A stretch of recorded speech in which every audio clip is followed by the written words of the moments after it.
I am Alige Lingappa, Assistant Professor in Physics, Government Postgraduate College, Siruguppa. Today, I will discuss about beta decay, then how the beta decay which takes place, what are the different types of beta particles, then what happens in the parent nuclei when it emits a beta particle, and all those things.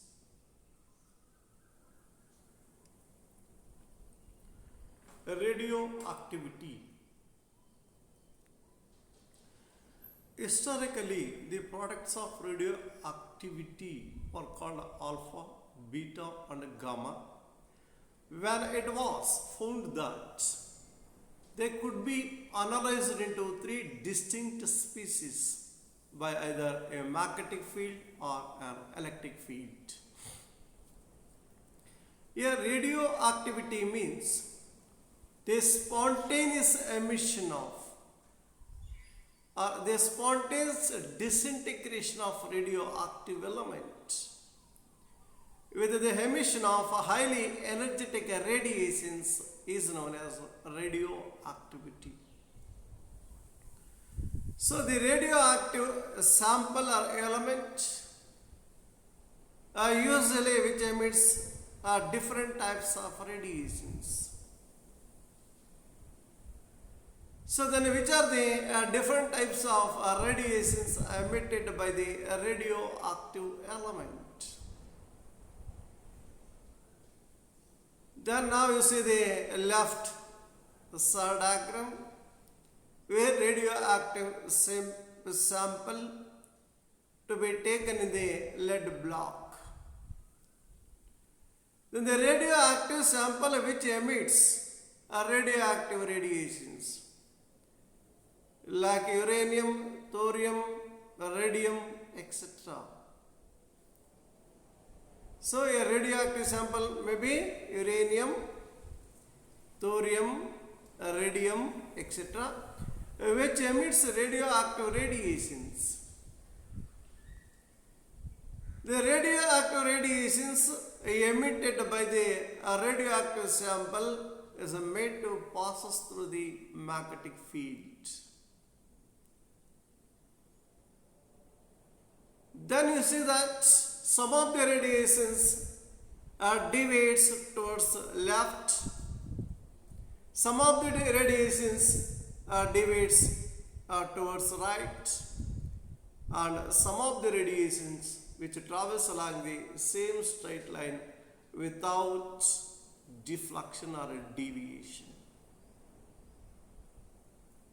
So from this we concluded that we have three types of radioactive radiations. Similarly, if radioactive radiations, if they are made to pass through the electric field, that means between positive and negative electrodes, then some of the radiations that deviates towards negative electrode, some other radiations deviates towards positive electrodes, then some of the radiations which travels along the same straight line without deflection or deviations. So according to the basic idea, we know that like charges repel each other and unlike charges attract each other based on that. What about the particles or radiations which deviates towards negative electrode? They consist of positively charged particles. So they are called alpha particles. The radiations which deflected towards positive electrode, they consist of negatively charged particles, so called beta particles. Then some of the radiations which travels along the same straight line without deflection, which shows that the radiations which consist of chargeless particles, so called photons. Here gamma radiation is the electromagnetic radiation because which do not affected by both electric and magnetic fields. Where alpha and beta, they are not electromagnetic radiations because they are affected by both electric and magnetic fields. So from these experiments we concluded that we have three types of radioactive radiations. So they are alpha radiation, beta radiation and then gamma radiation.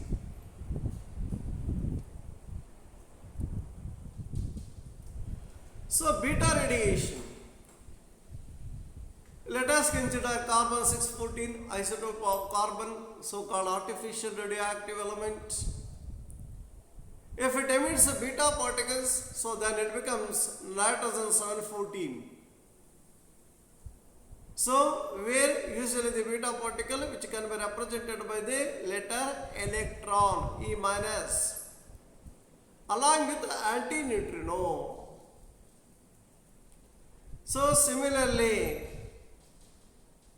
a fluorine 918, if it emits a beta particle, say beta plus particles, then it becomes oxygen at 18, which emits a positron, so positive beta particle, say E plus with the emission of neutrino. So these two are the very good examples for the emission of beta particles from the radioactive element.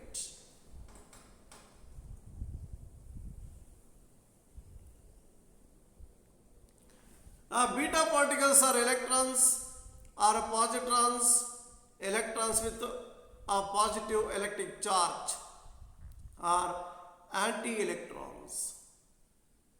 Here positrons means electrons with a positive electric charge. They are also called as anti-electrons.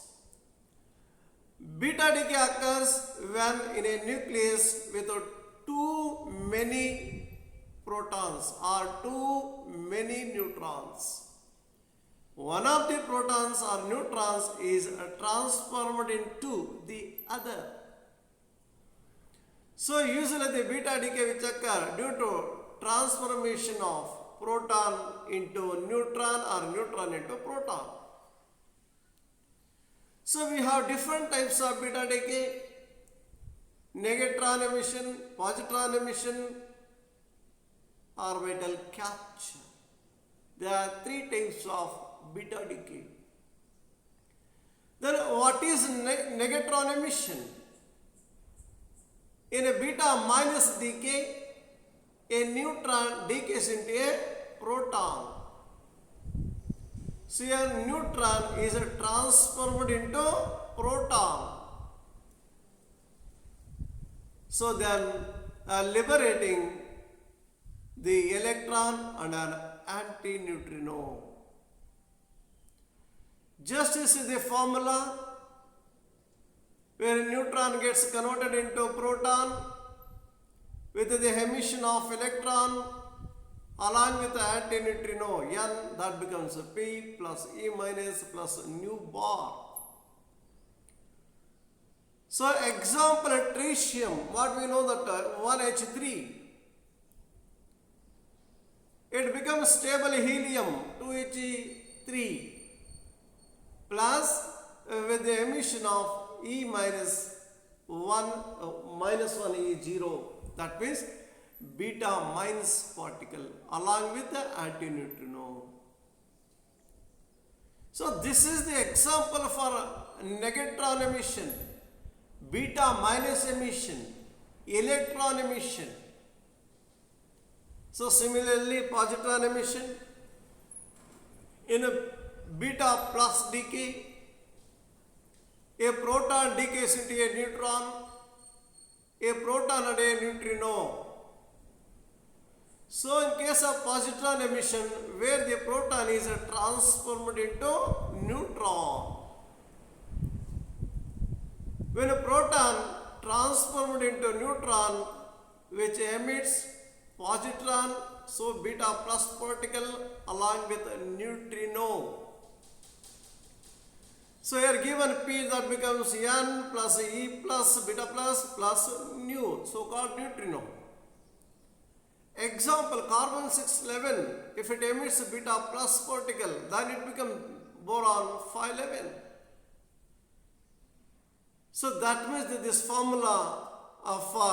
is the formula for positron emission. Here the carbon which emits beta plus particle, anti-electron or positron. So both electrons occur because in different regions of the chart of the nucleides. One or the other will move the product closer to the region of stability. Then the third one is orbital electron capture. Beta decay takes place by the orbital electron capture, say from K shell. So if suppose the proton, if it captured a electron, then it becomes neutron. Proton 1p1 plus minus 1e0, then it becomes n01 neutron. Say example, beryllium 47, if it captured an electron from K shell, say beryllium 47 plus E minus 1 0, then it becomes lithium 37. So this is the very good example for orbital electron capture. So these particular reactions takes place because conservation laws are obeyed. Electric charge conservation requires that if an electrically neutral neutron becomes a positively charged proton, an electrically negative particle, in this case an electron, must also be produced. So that means above those three processes, maybe beta negatron emission, positron emission in case of orbital electron capture, in all the cases where the process which obeys a law of conservation of energy, a law of conservation of electric charge, a law of conservation of momentum,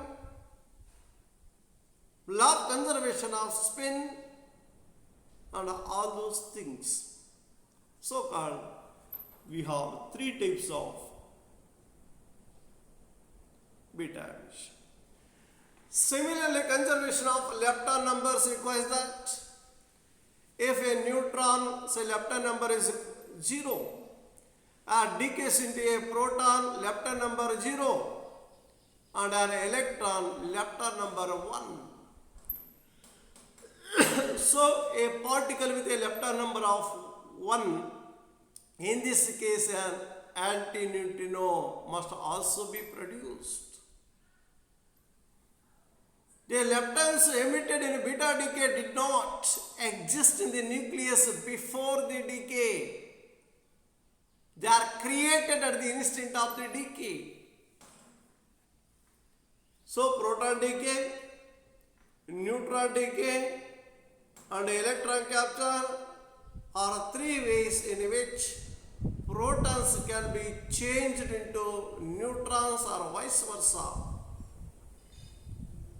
In each decay, there is a change in the atomic number so that the parent and daughter atoms are different elements.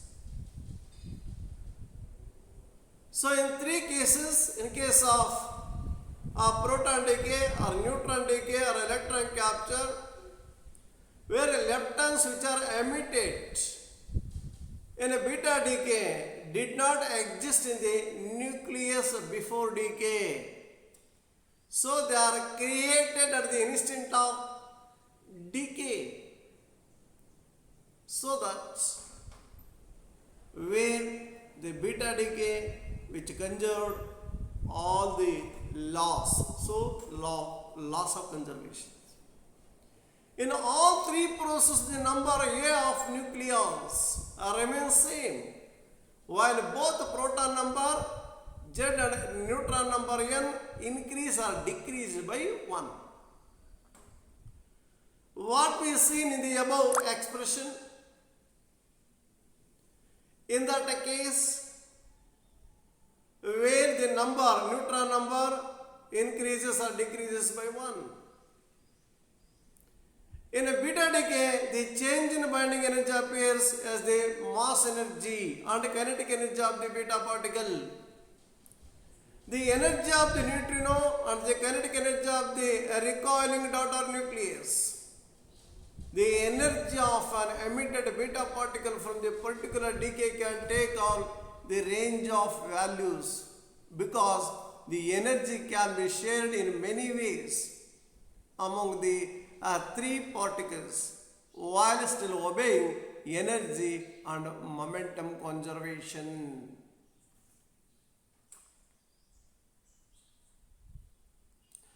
So now you see the beta spectrum. The distribution of beta electron energy called beta spectrum is characteristic as the kinetic energy of the emitting nucleus is negligible. It is the electron and the antineutrino that share the decay energy in variable proportions. So in case of beta decay, where the energy shared between electrons and the antineutrino in various proportions. Just you see the diagram, decay frequency versus electron kinetic energy in terms of mega electron volts. So just you see the spectrum which is obtained for a bismuth 210, where the maximum energy that must be equal to 1.16 mega electron volt, with which the beta particle emitted from the bismuth. So then up to certain regions, this is called a electron part. So remaining thing is antineutrino part, where the graph which indicates that the energy which sharing between a beta particle and antineutrino in different proportions. So because of that, we will get the curve shown in the diagram, so called this is a beta spectrum. So beta electrons do not have a unique characteristic energy. Three particles, the recoil nucleus, the beta electron and its antineutrino share the energy released in the beta decay. The nucleus, which is extremely heavy compared to the two takes a negligible part of the available energy, which is shared in particles between the electron and the antineutrino.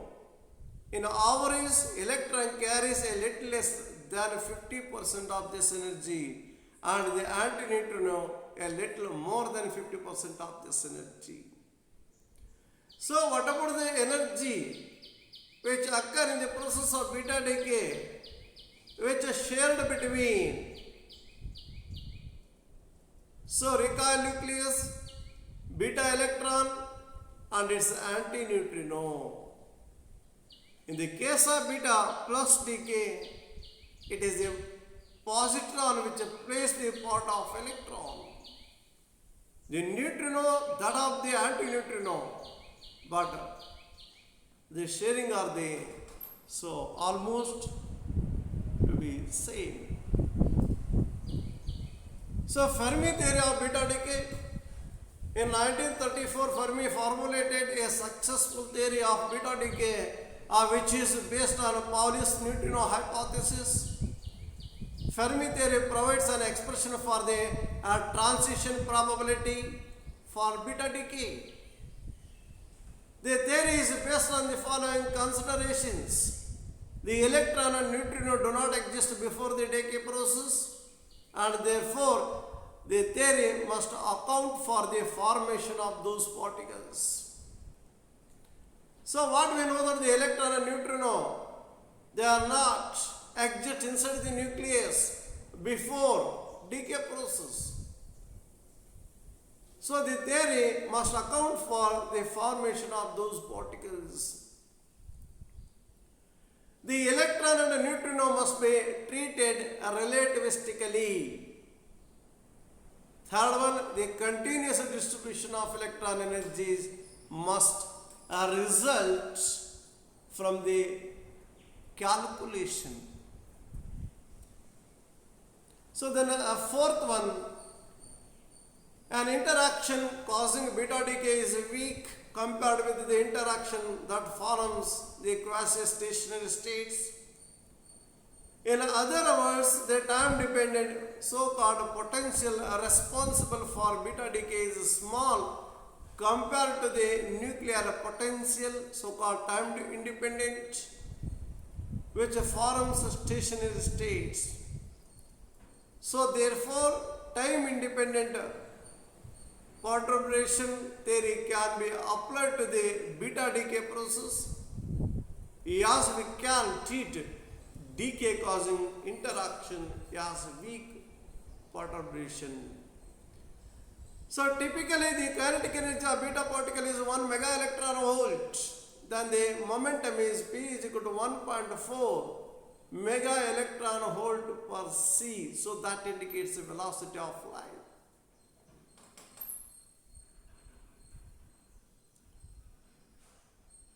So in this class, we have discussed about the phenomenon of radioactivity, the types of radioactive radiations which are emitted, then how they can be differentiate, then what is beta decay, then example for beta decay, then loss of conservations in case of beta decay, then different types of beta decays, then something about neutrino and anti-neutrino and their energy, momentum, charge, so then Fermi theory and so on.